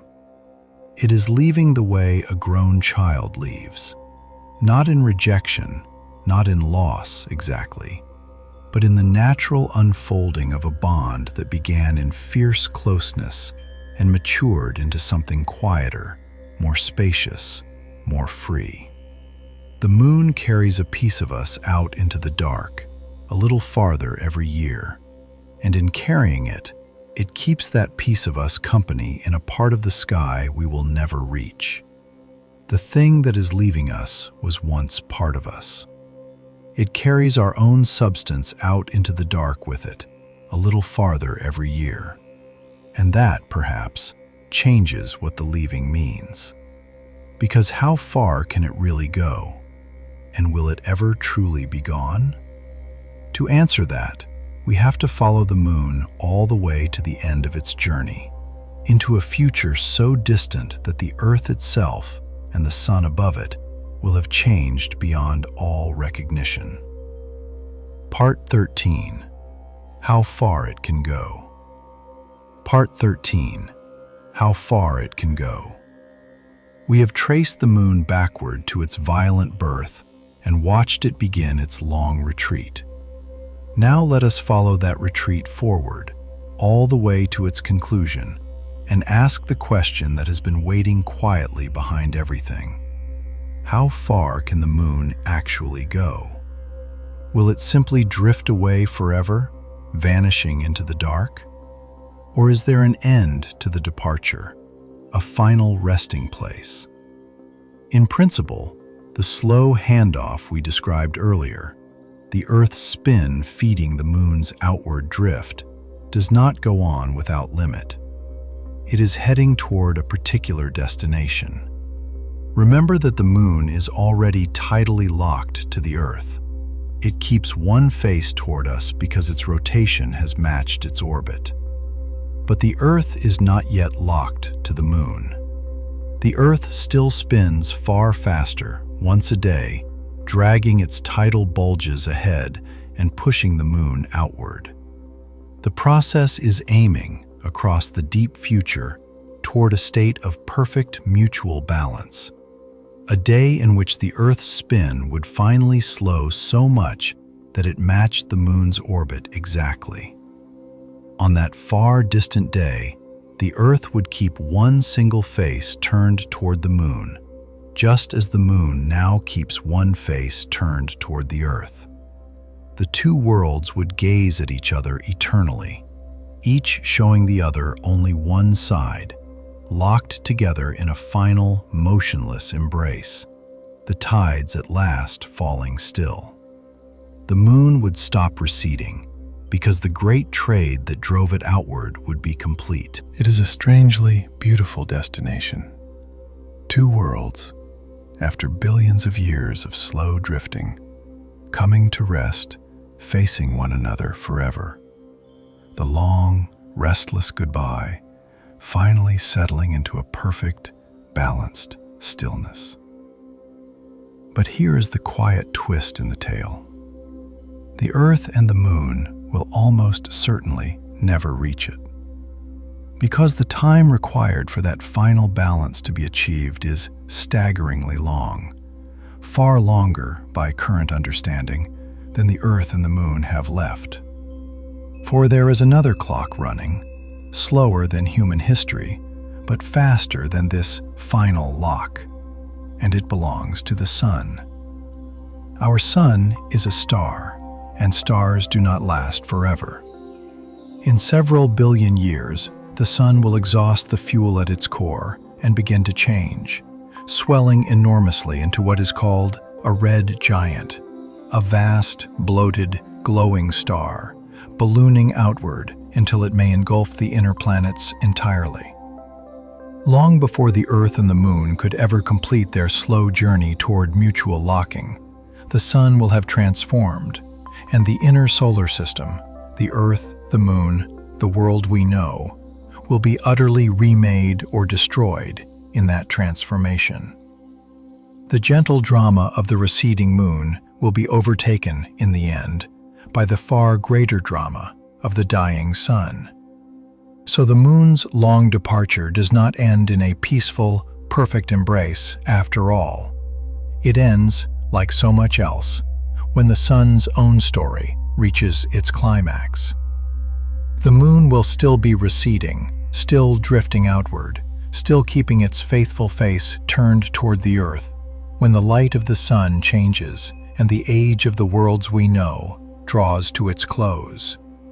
The goodbye will be interrupted, not completed, caught, like everything in the solar system, in the larger life and death of the star that made it all possible. There is a humility in this, I think. We imagine the relationship between the Earth and the Moon as a closed and private story, just the two of them, turning together through the dark. But it is held inside a larger story, the story of the Sun, which sets the ultimate limit on everything. The Moon's departure is real and endless on any scale that matters to us, but on the very largest scale, it is one slow movement within a far grander and more final transformation.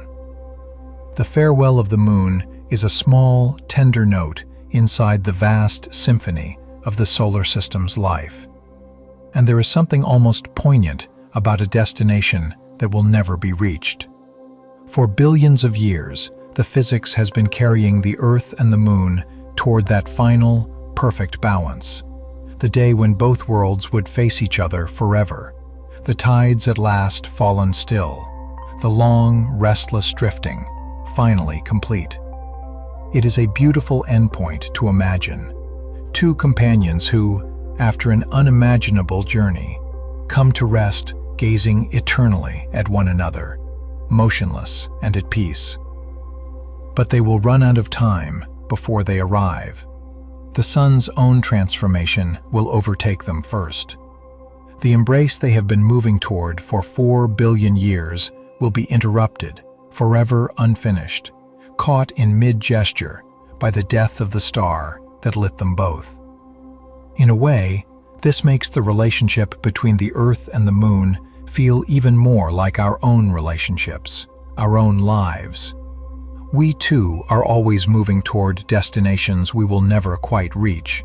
The perfect understanding, the finished work, the completed life, the resolution we imagine waiting at the end. And we too will run out of time before we arrive.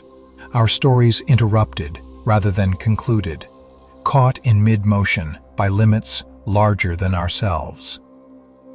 There is a temptation to find this unbearably sad, but there is another way to see it. The Earth and the Moon do not need to reach their final embrace for their long dance to have been beautiful. The journey itself, the 4 billion years of slow drifting, of faithful facing, of tides and seasons and eclipses and light, that was the whole of it, complete in every moment, needing no final destination to give it meaning. The dance was always the point. The arriving was never required. So when we ask how far the Moon can go, the honest answer is, not as far as the physics alone would carry it, but exactly as far as time allows, drifting outward, faithful and unhurried, until the sun rewrites everything. And that, somehow, is enough. And yet, for us, for any creature that will ever live on the earth in any future we can imagine, the moon's departure is, for all practical purposes, eternal and gentle. Because the timescales are so immense that no living thing will ever watch the moon shrink. Part 14. The Goodbye That Outlasts Us All. Part 14. The Goodbye That Outlasts Us All. There is a comfort hidden inside the enormous slowness of all this, and I want to draw it out into the open, because it changes the feeling of the whole story. The moon is leaving. That is true. And we have measured it, and it will continue for as long as the earth and the moon endure. But it is leaving so slowly that no human being will ever perceive the difference. The moon you saw as a child is, to every sense you possess, exactly the same moon you will see on the last night of your life. The few centimeters it drifts each year amount to nothing across a single lifetime, nothing across 100 lifetimes, nothing across the entire span of recorded human history. The moon that rose over the first cities, over the first words ever written, over every war and every wedding, and every quiet night of every person who has ever lived, is to the eye the very same moon that rises tonight. The departure is real, but it unfolds on a clock so vast that, within the small warm span of any human life, the moon is simply, reliably, beautifully there. This is worth holding on to, because it would be easy to hear this whole story as a sad one, as the slow loss of something we love. And there is a tenderness in it, certainly, but there is no urgency, no alarm, nothing being snatched away within reach of our grief. The moon is not abandoning us. It is drifting, at the pace of growing fingernails, across spans of time so enormous that they dwarf not only our lives, but the entire history of our species, and the entire future we can meaningfully imagine. The total eclipses will last for hundreds of millions of years yet. The moon will hang large and bright and faithful in the sky for billions of years to come. The goodbye is real, but it is so gentle, so unhurried, so far beyond the horizon of any life, that it asks nothing of us except, perhaps, to notice and to be grateful. And I think there is something profound in being able to hold both of these truths at once. To know that the moon is leaving, and to know that it will be here, unchanged to our eyes, for every single night we will ever live. To understand that we are part of a story far longer than ourselves, a 4 billion year drift that began in fire and will end in the light of a dying sun, and to feel, at the same time, the simple, immediate, present comfort of the moon shining through the window tonight, exactly as it always has. The deep time does not erase the present moment. It cradles it. It makes this ordinary moon, this familiar light, into something quietly precious, a companion caught in the middle of an unimaginably long farewell, pausing for the whole length of our lives to keep us company. The moon does not know it is leaving. It does not grieve, and it does not hurry, and it does not look back with regret, except in the sense that it never stops facing us at all. It simply follows the patient physics it was born into, drifting outward at the only pace the tides allow, keeping its face turned toward the world that made it, shining with borrowed sunlight across a slowly widening gulf. There is no sorrow in the moon. The sorrow and the tenderness and the wonder are entirely ours, the gifts of being the kind of creature that can look up and understand what it is seeing, and love something even as we learn that it is going. And I think this is the deepest comfort the whole story has to offer. We are the ones who feel.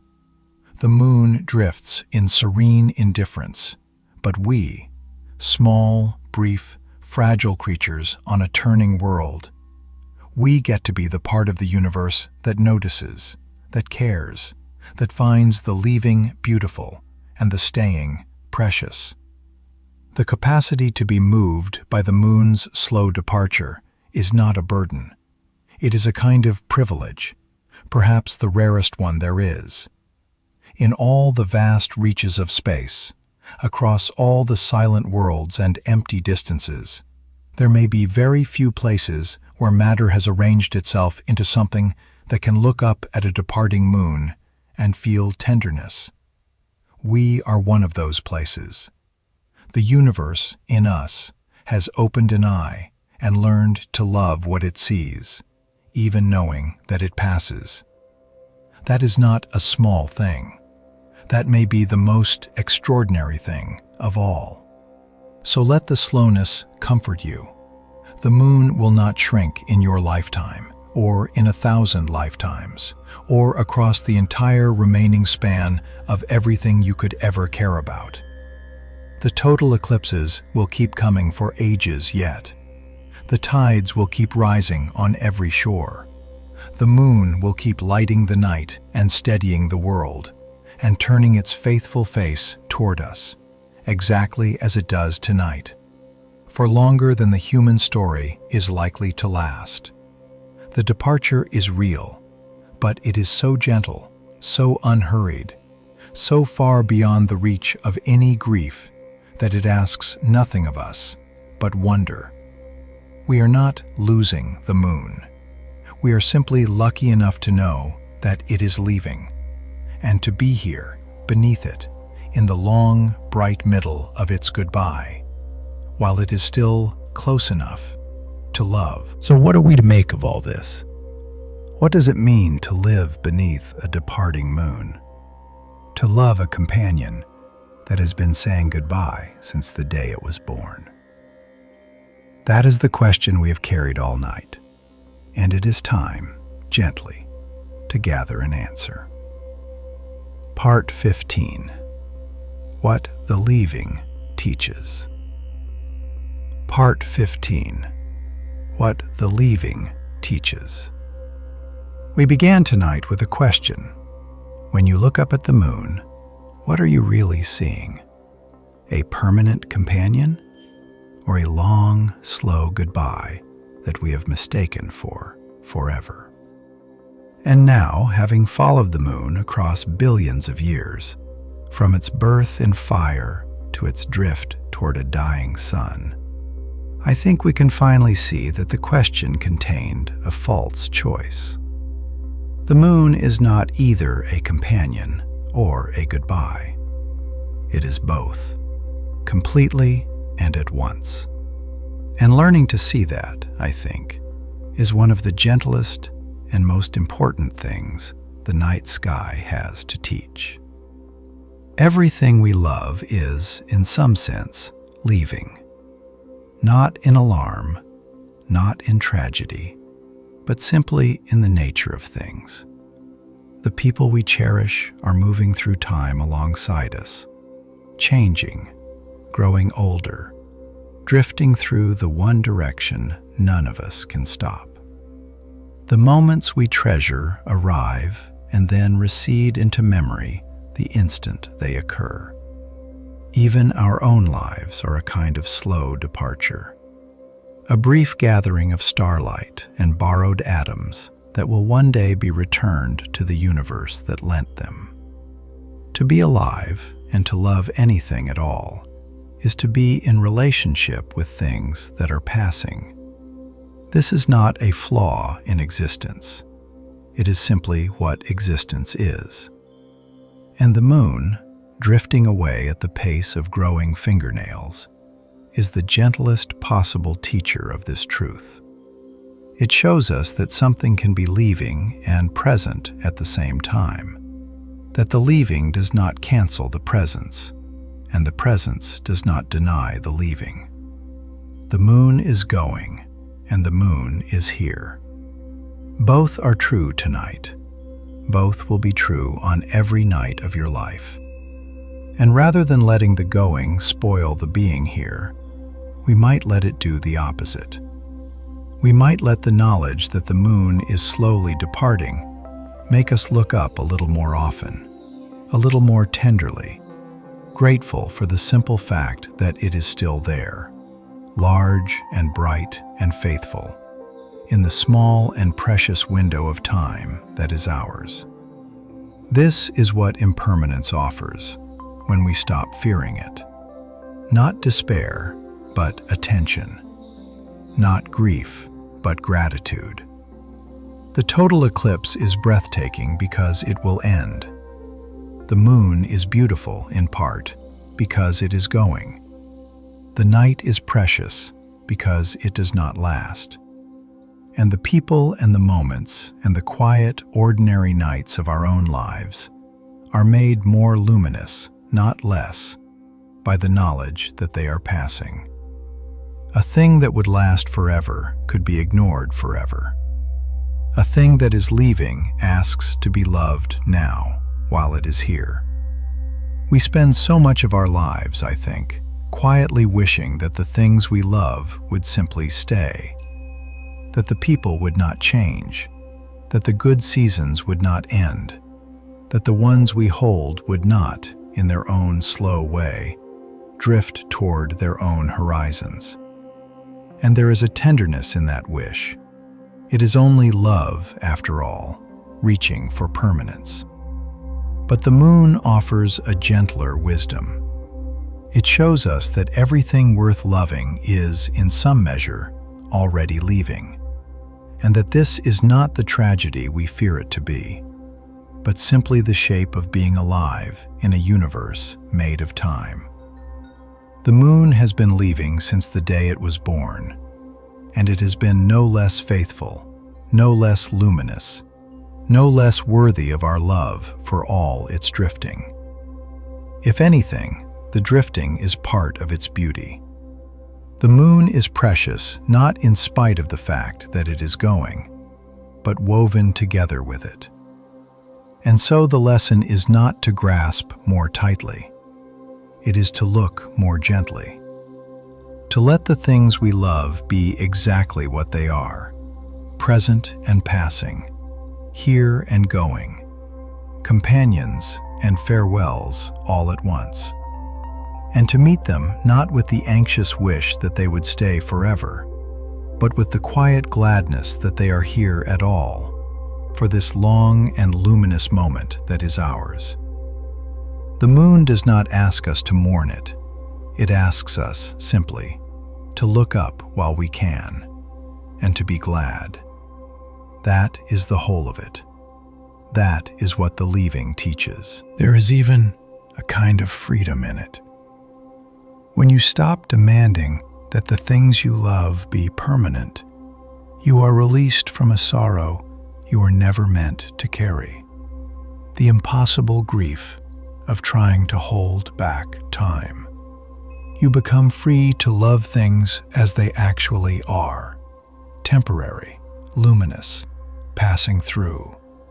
The moon will leave, and the eclipses will end, and the days will lengthen, and we ourselves will pass, and the people we cherish will move through their own arcs of nearness and distance. None of this is a flaw to be fixed. It is simply the truth, and the truth, met gently, turns out to be more beautiful than the permanence we thought we wanted. The moon has been teaching this lesson silently to everyone who has ever looked up, in every culture, in every age, though most of them never knew the physics of its slow retreat. They only knew that the moon was beautiful, and that it watched over them, and that it would be there again tomorrow night, and that one day they themselves would be gone while the moon remained.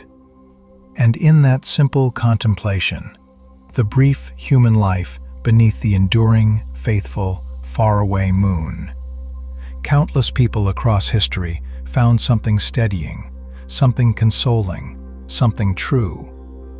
We are small and we are passing, and yet we get to be here, under this light, for a little while.